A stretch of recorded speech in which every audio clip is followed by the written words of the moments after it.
మన ప్రభుత్వం రాగానే ఉపాధి హామీ పథకాన్ని పారదర్శకంగా అమలు చేస్తూ సోషల్ ఆడిట్స్ చాలా సమర్థవంతంగా నిర్వహించడం జరిగింది. ఇప్పటి వరకు ఉపాధి హామీ పథకం కింద 46,94,000 కుటుంబాలకు చెందిన 75,23,000 మంది ఉపాధి శ్రామికులకి వారి సొంత గ్రామాల్లో ఉపాధిని కల్పించాం. 24-25 ఆర్థిక సంవత్సరంలో 24,23,00,000 పని దినాలను 5,10,000 కుటుంబాలకు 100 రోజులు పని కల్పించాం. మన ప్రభుత్వం ఏర్పడిన వెంటనే పంచాయతీరాజ్ వ్యవస్థకు జీవనాడైనటువంటి గ్రామ సభలను చిత్తశుద్ధితో సమర్థవంతంగా నిర్వహించగలుగుతున్నాం. గ్రామ సభల ద్వారా గ్రామ స్థాయిలో ప్రజల అవసరాలను గుర్తించి ప్రాధాన్యతతో కూడి నిర్ణయాలు తీసుకుంటున్నాం. ఇలాంటి దృఢ సంకల్పంతో ఒక్కసారి 13,326 గ్రామ పంచాయతీల్లో గ్రామ సభలు నిర్వహించి ప్రపంచ రికార్డును కూడా మనం సాధించాం. గ్రామ సభల్లో తీసుకున్న నిర్ణయాలను పల్లె పండుగ ద్వారా పూర్తి చేసిన పనులు మీ దృష్టికి తీసుకొస్తాం. 4,000 కిలోమీటర్లు సిసి రోడ్లు నిర్మించాం. 21,564 గోకులాలు నిర్మించాం. 12,950 నీటి తొట్టెలను, అంటే మనకి మూగజీవాలకు కావాల్సిన నీటి తొట్టెలను నిర్మించాం.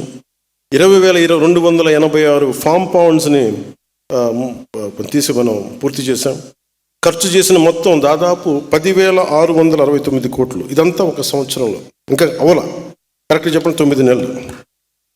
ఈ విధమైన పంచాయతీరాజ్ బలోపేతం కేవలం మైదాన ప్రాంతాల్లోనే కాకుండా గిరిజన ప్రాంతాల్లో కూడా పంచాయతీ విస్తరణం, అంటే panchayati extension to schedule areas PESA దీని కింద బలోపేతం చేసే దిశగా మొన్నే అడవి తల్లి బాటని కార్యక్రమాన్ని ప్రారంభించాం. ఇందులో భాగంగా 1,005 కోట్లతోటి 601 అనుసంధానం లేని పర్టికులర్లీ వల్నరబుల్ ట్రైబల్ గ్రూప్స్ హ్యాబిటేషన్స్కు 1,069 కిలోమీటర్ల రోడ్లని కుటుంబ ప్రభుత్వం నారా చంద్రబాబు గారి నాయకత్వంలో మన ప్రధానమంత్రి నరేంద్ర మోదీ గారి సహకారంతో 1,069 కిలోమీటర్ల రోడ్డును కుటుంబ ప్రభుత్వం మంజూరు చేసింది. పంచాయతీరాజ్ వ్యవస్థల్లో పరిపాలనాపరమైన పునర్నిర్మాణం, ఇతర సంస్కరణలు తీసుకురావటం, డివిజన్ లెవెల్ డెవలప్మెంట్ ఆఫీసర్ పోస్టులని బలోపేతం, పరిపాలన పునర్వ్యవస్థీకరణ చేయడం జరిగింది. చాలా సమర్థవంతంగా సంస్కరణలు తీసుకొస్తున్నాం. అంటే చాలా కొన్ని ఏమో ఇబ్బందికరంగా ఉన్నాయి, కొన్ని ఒక ఆర్డర్లో లేవు. అందుకని ప్రత్యేకించి పంచాయతీరాజ్ బాగు కోరుకున్న చాలామంది వెంకటకృష్ణ గారు లాంటి అధికారులు కానీ, శశిభూషణ్ గారు లాంటి మన ఉన్నత అధికారులు కానీ, వీళ్ళందరూ కూడా ఇది సమర్థవంతంగా తీసుకెళ్లి క్యాబినెట్ దాకా అప్రూవల్ కూడా జరిగింది. So it will be more transparent and more effective in future.